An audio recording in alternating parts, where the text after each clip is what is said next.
जद मिल के बैठांगे तां गल्लां बहुत करनियां ने।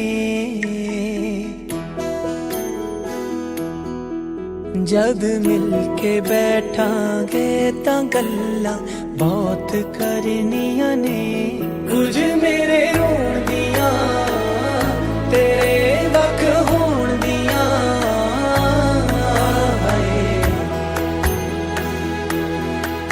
लौना गले दे ना तैनू मैं अखां फेर भरनियां ने।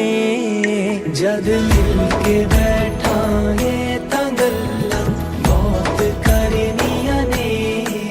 जद मिल के बैठांगे तां गल्लां बहुत करनियां ने।